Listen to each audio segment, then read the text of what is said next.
Hi, Pastor Nathan Duck with your hashtag Better Together devotion for today. And this week, I want to talk about sin. Actually, I want to talk about something even more deadly than that. I want to talk about temptation.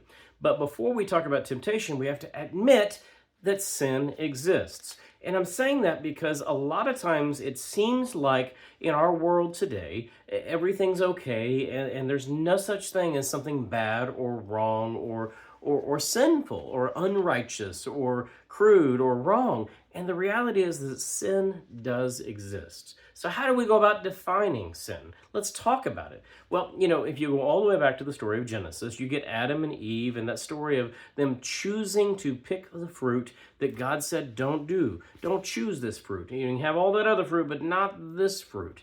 And they choose instead to go ahead and eat that fruit. Not only do they choose to eat that fruit, but they choose to believe the lies that the serpent says. This tells us a lot about how to go about defining sin. For example, sin, a good definition of sin is missing the mark. That is, an understanding of if to try to go in a direction that is a good direction to hit the target, to hit the center of the beam, to hit the bullseye. Well, if you're not getting that, if you're not getting it right, well, then you're missing it. You're missing the mark. That's a good understanding of temptation and sin. Because in the story of Genesis, what happens? Do they live up to the expectations that God sent for them? Do they live into the rule, the one little rule that God gave them? No, they don't. They miss the mark.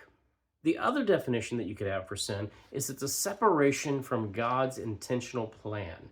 So after they've eaten of the tree of the knowledge of good and evil, the humans then begin putting clothing on. They begin separating themselves from one another. Not only that, but they also hide from God. They separate themselves from God. And that was not God's intention or plan. So when we do something that is separating us from God's intentional plan, then we are sinning. Then we are committing sin. We are breaking the covenant. We're breaking the relationships that we have with God and with each other, and we're sinning. And finally, sin is also taking the gift that God gives us and corrupting it.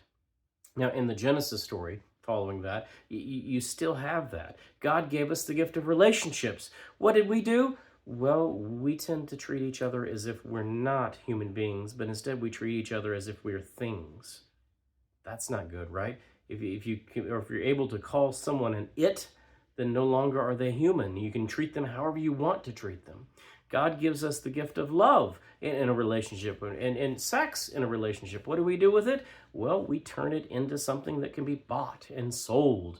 You see what I'm getting at here is that we tend to manipulate the gifts that God gives us and break down from where they're supposed to be, from what God's intended use was, for what God's intended plan was for us as human beings.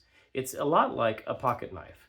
So I carry a pocket knife, and pocket knives are great tools. They can be wonderfully used for carving and building and creating, but the other thing is that they can also be used and misuse. They can be misused and treated as a weapon.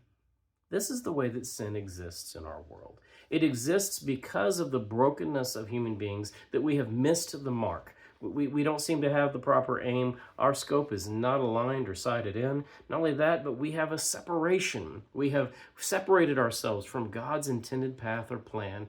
And because of that, we're breaking down society and breaking down the world. We are sinful because we take the gifts that God has given us and we use them for manipulation and we misuse them, corrupting them into something else. All of this leads us down a path that's not healthy. Obviously, then, one of the things that we need to be about as a people of faith is avoiding sin, avoiding the temptations to give in to sin. And we're going to spend the week talking about that. So make sure you click like, share, subscribe, and all those fun buttons so that you can follow along as we go through this week's devotions and understanding more about temptation, sin, and the brokenness that we live in ways that we can heal and be better together. Today, as you go about your thinking and pondering, think about the ways and places where you have misused the gifts that God has given you. Think about the places where you've disobeyed God and not followed God's intended plan, missed the mark. And then just simply ask for forgiveness. It's there. It's God's always willing to offer us that beautiful new beginning and opportunity. Begin there today. as we begin this series.